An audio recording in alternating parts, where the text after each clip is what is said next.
नमस्कार दोस्तों, मैं हूं मनोज कुमार गुप्ता। आप देख रहे हैं मेरे चैनल को। इसका नाम है रेगुलर क्लासेस फॉर अकाउंट। सामने आपको दिख रही है इनकम टैक्स की book.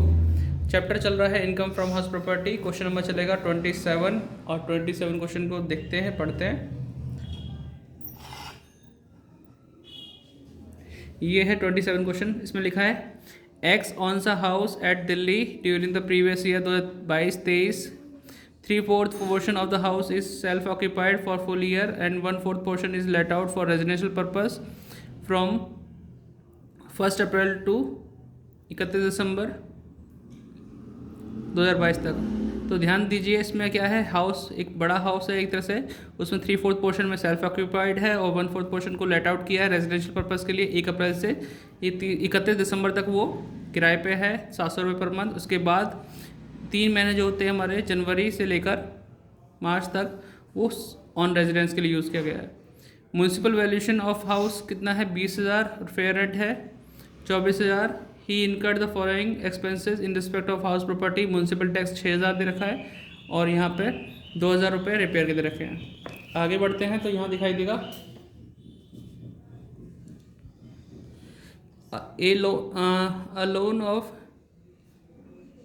A loan of rupees कितना है, 1 lakh was taken on 1 April 2019।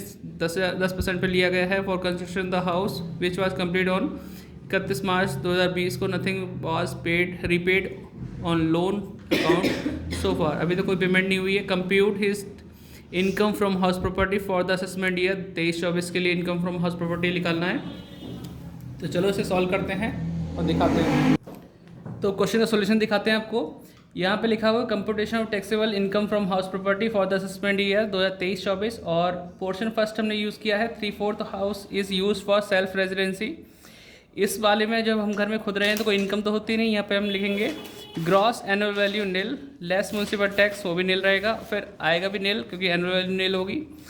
Less deduction under section 24 30% of AV, वो नील रहेगा। अब इंटरेस्ट और लोन कहाँ से कैसे आया अभी लिख के छोड़ देना क्योंकि जानकारी सब कुछ दे रखा है। तो यहाँ पे लिखेंगे interest on loan to PY, interest on loan prior to PY, अभी लिख के खाली छोड़ देना। आगे बढ़ते हैं दूसरे वाले पोर्शन पे। तो यहाँ पे है B, 1/4 house is use for let out.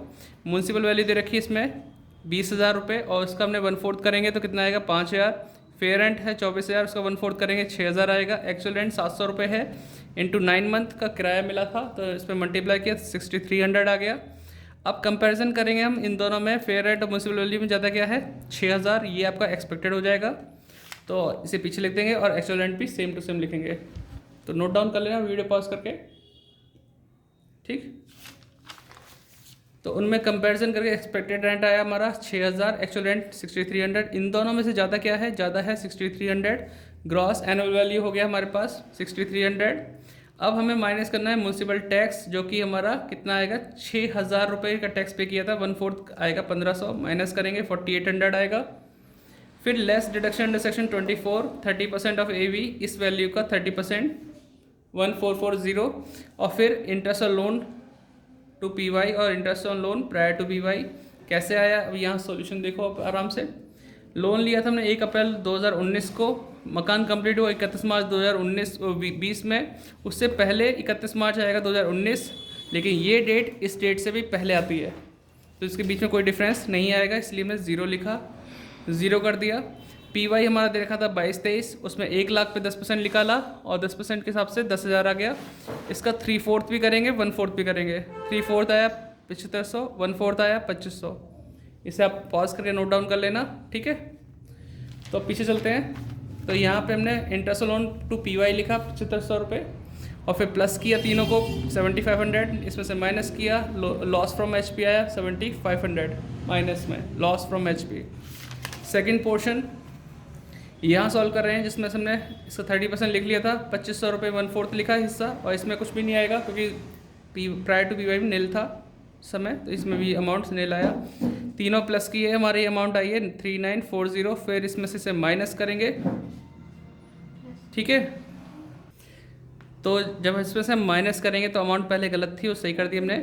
4,800 में से 3,940 माइनस करेंगे 860 की इनकम आएगी। अब बात आती है कि इनकम तो यहाँ से हुई और पीछे वाले हिस्से से में हुआ लॉस 7,500 का, दिख रहा है ना। तो 7500 का लॉस है और 860 की इनकम है। तो 7500 ब्रैकेट में लिखा हमने total taxable income from HP लिखने के लिए, प्लस 860, अब प्लस माइनस करेंगे तो माइनस में आंसर आ रहा है क्योंकि माइनस की अमाउंट ज़्यादा है।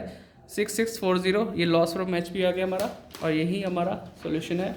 नोट डाउन कर लेना, पीछे तो आपने नोट डाउन कर लिया होगा। मिलते हैं नेक्स्ट वीडियो में, ठीक है। Happy Holi once again. अब 3 दिन वीडियो नहीं आएगी, आराम करो, होली एंजॉय करो, फिर मिलते हैं।